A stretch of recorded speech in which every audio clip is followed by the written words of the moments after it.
Because of all the suspense, my throat got dry, so I reached for my glass. At that same moment, Hiroki extended his arm toward Katsumi, accidentally pushing my glass on the way. I dropped it and spilled the juice all over me. Oops, I'm sorry. I didn't see you were holding a glass. That's some tough luck I have today. Oh, it's nothing. Don't get upset, it will dry out. I hope so. I'll make it up to you if the stain remains. It's alright. There's really no need for that. Mizuki brought kitchen towels, and I helped her wipe off the table. Rokudo and Akiko were just sitting, giggling and rolling their eyes.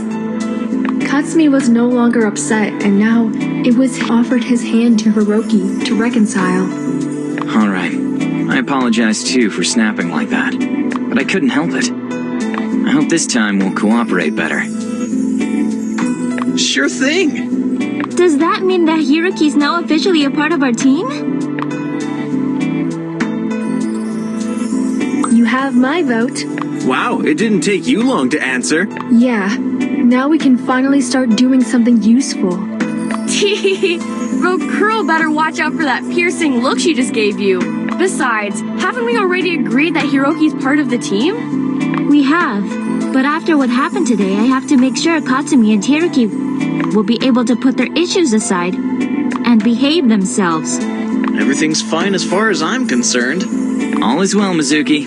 I was over the line. As a matter of fact, I was just surprised to see the world such a small place. It won't happen again. Would you sign that statement? Rokuro, stop adding fuel to the fire. That's my job, remember? Everybody burst out into laughter, and the tension was beginning to let up.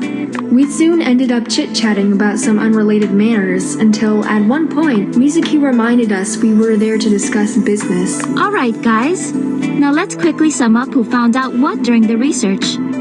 And then, when we have enough information, we're gonna come up with some constructive idea about our future work. I'd say I should go first, because my job is to inform you about our limitations from a legal point of view. We're only allowed to use free data that we can find on the web.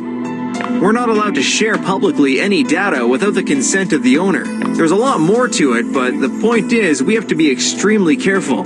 As far as the users are concerned, I'd like to that they are all mainly girls. Teenage girls, to be more precise. Yes.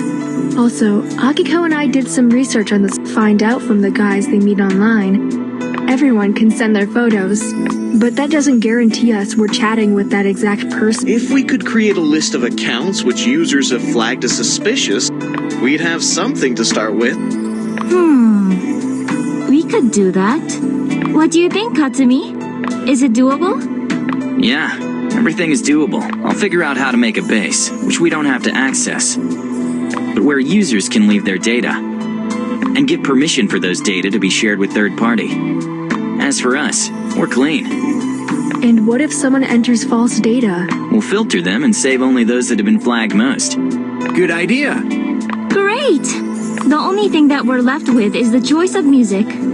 I suggest we get in touch with some famous band. I don't know if you've heard about Above Dream. Their music is awesome. I didn't know you liked them. Our friend Tadaki wrote one song for them.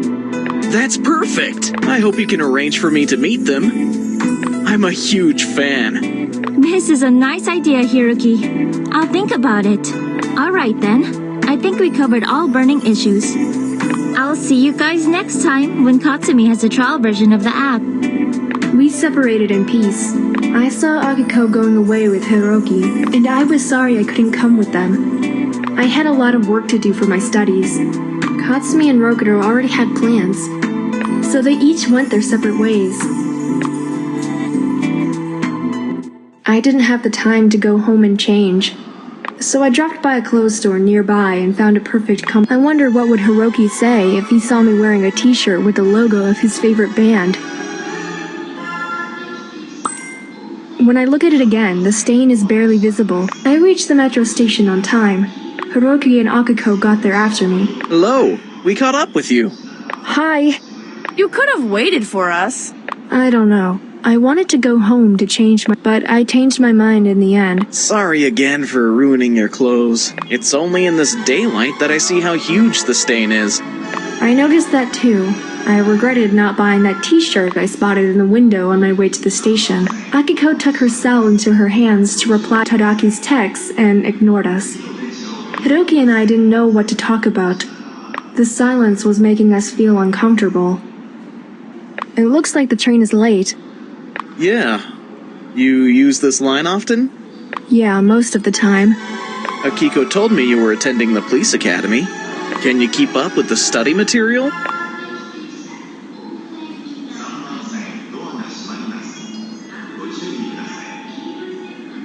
I'm not gonna lie.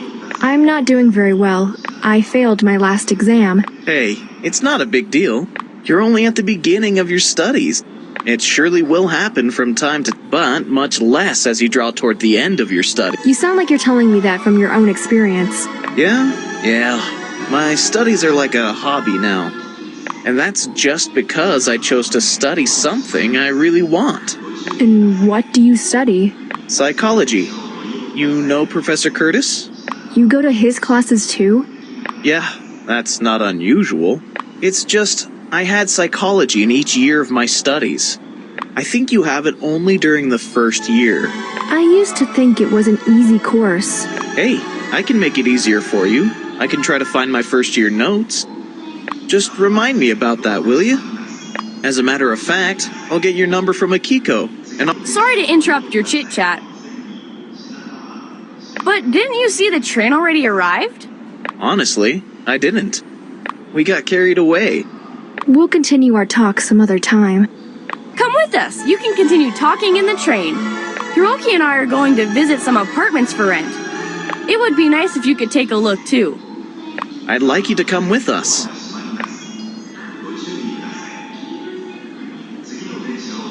All right, I'm going with you.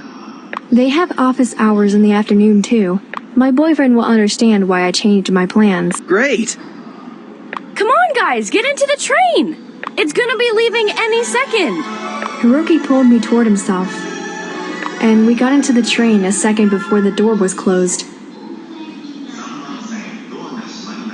Akiko was looking at us and shaking her head. Incompetent fools!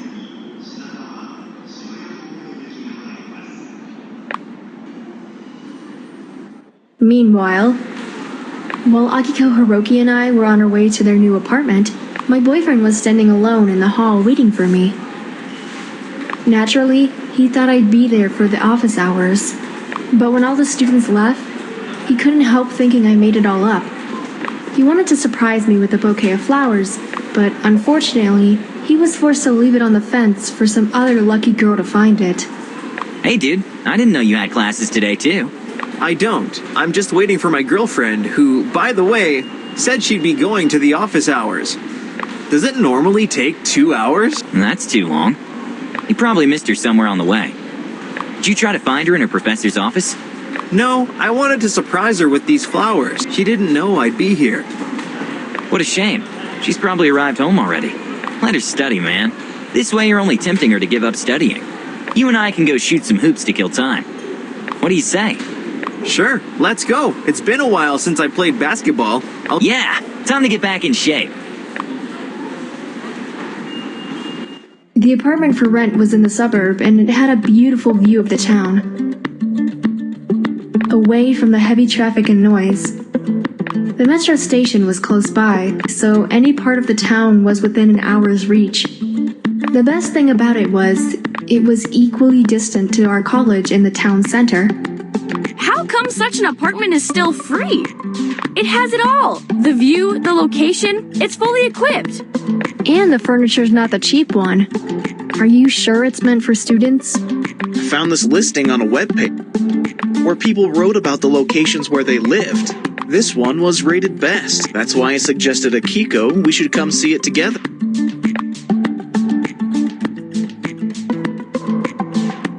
Are you guys gonna live here together? Nah, I wouldn't bear her presence for so long. Hey you! I'm your blood! Let me tell you something, so you can understand my trouble. I have one more pest beside Akiko. Oh, I'll be glad to hear you out. I know Akiko can be a handful too. Just keep talking behind my back, you two. I'm gonna see how big the closets are. I was left alone with Hiroki as Akiko was in the bedroom. He walked up and down looking around for God knew what, his hands behind his back.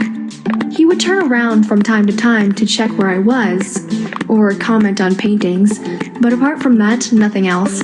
He came to the couch and touched the cushion like he was familiar with all sorts of fabrics.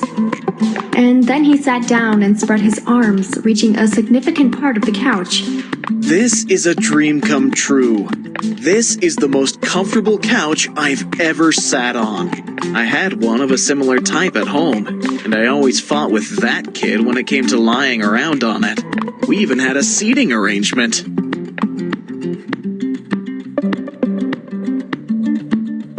You mentioned having another pest besides Akiko?